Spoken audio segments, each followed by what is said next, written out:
Welcome to Complexity Made Simple. My name is Paul Allen, and the subject of today's video, well, we're going to take a look at these status boards.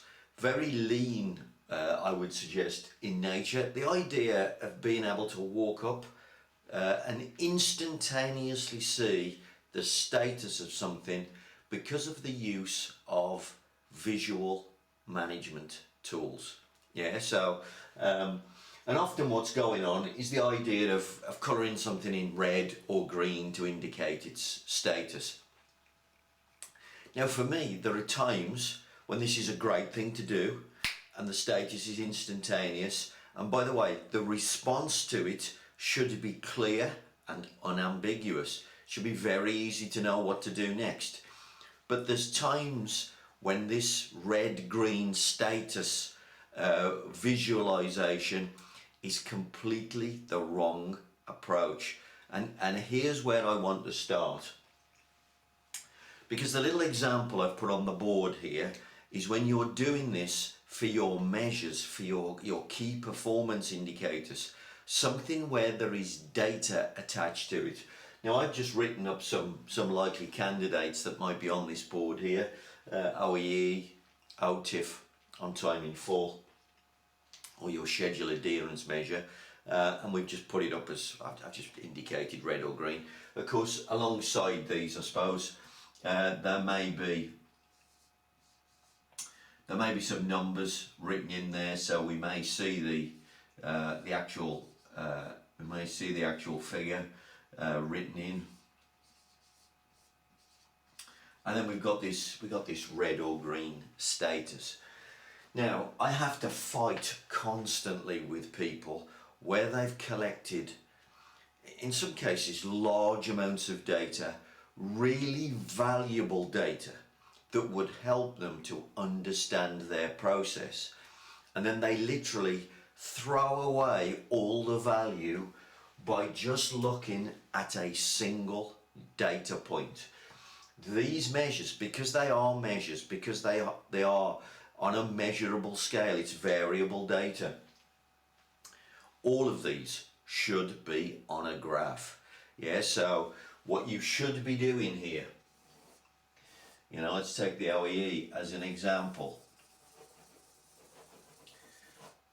This whole thing should be on a graph, because when you look at the single data point, the graph is telling you something.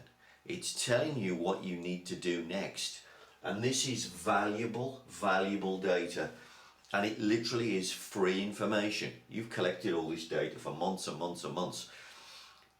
Avoid this. Avoid the single data point. What does this mean? I mean, if you look at my example here, 65%, if you just look at that figure, go, well, what does it mean? Well, in this case, look, that's a very low result. How do I know it's a very low result? Well, because I can compare it to the rest of the graph. I can't do that if I don't have the graph in front of me. What would have happened if this was 65%? Suddenly I'd be looking at this and I go, well, that's a fantastic week. What a great week, because we had 65%. But here, look, it's a terrible week. Now, how am I making that judgment? I can only make that judgment by looking at the rest of the data. So the idea of isolating single data points, you're wasting free information. You're wasting free ability to just make more money. Now the other thing about this is that often there's a specification that you're trying to hit. Let's just drop a spec on this for a second, just to show that.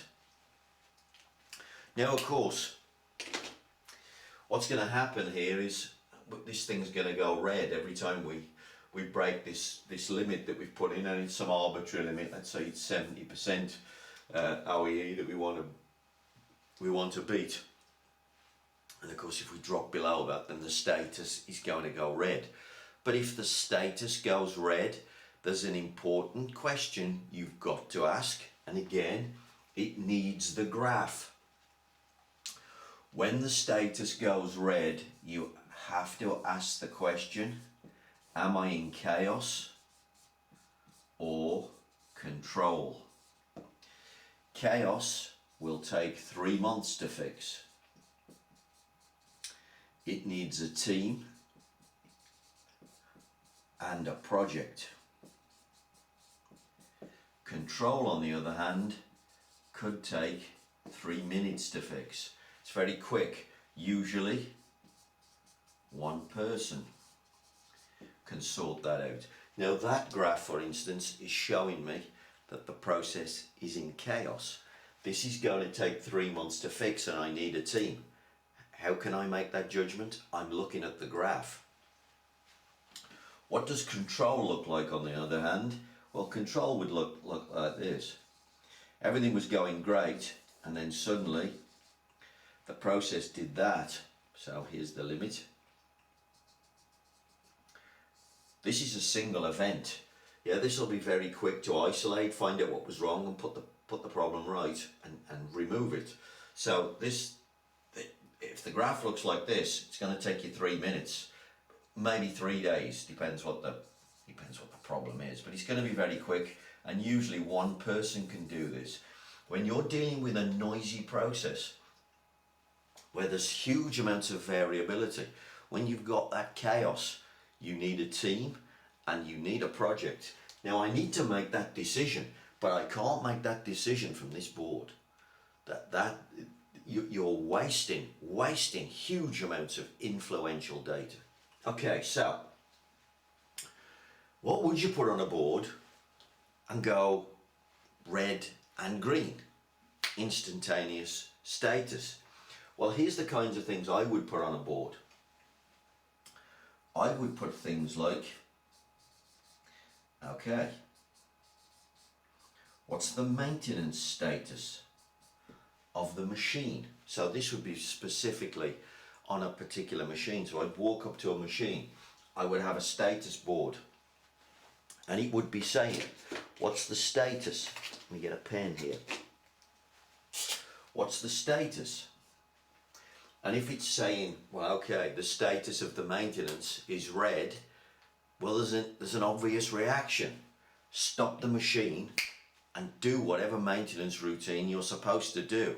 So there's no problem-solving routine. There's nothing extra to be done here. It's literally saying you have a status which is red and it needs to go green. That there is no intermediate value. There's no different values like there is up here. It's either right or it's wrong. What else might you have on here? So you might have, has the maintenance been done? Let's have a think. Have the TPM checks been done? Do you have all your skilled or trained labour in today? Yes or no? Maybe the answer's no there. And again, they're just yes or no statuses. You're either where you should be, as in all your skilled people are in, and therefore everything's right with the world.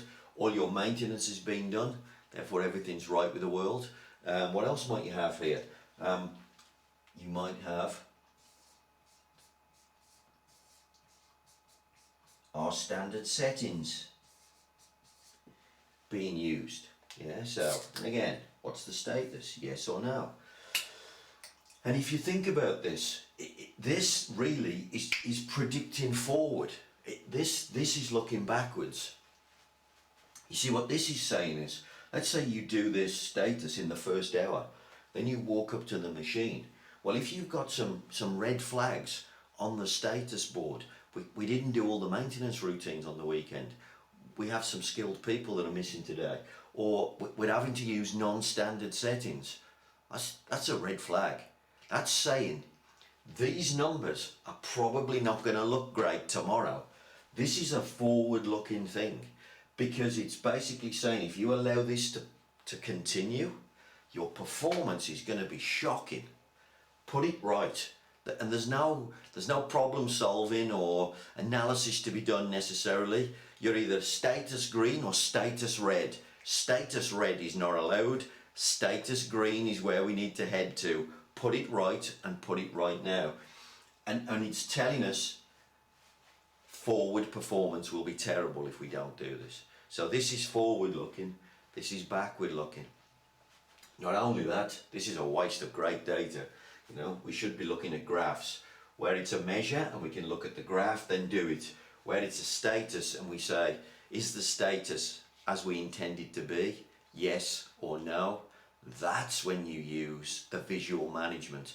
And that allows senior management to walk the floor and to instantaneously see where there is risk for today's production, to put the risk right and to guarantee today's production, to guarantee these figures are going to be good. And that's where you should use red or green, when the status is just very digital. When it's a measure, then you don't want to say we've broken the target, we haven't broken the target. That's not really a status board, it's not really a red or green board. These techniques, as I say, they're very prominent in lean. They are great techniques because they can guarantee performance. But if you start to do it in the wrong place, you're beginning to ruin great data and you're beginning to ruin great information, and it'll drive you to take silly decisions as well. Because of course, if you look at this, what happens tomorrow? Well, it goes green. It dropped red and then it quickly goes green and then it stays green and then eventually goes red again. But it quickly goes green again.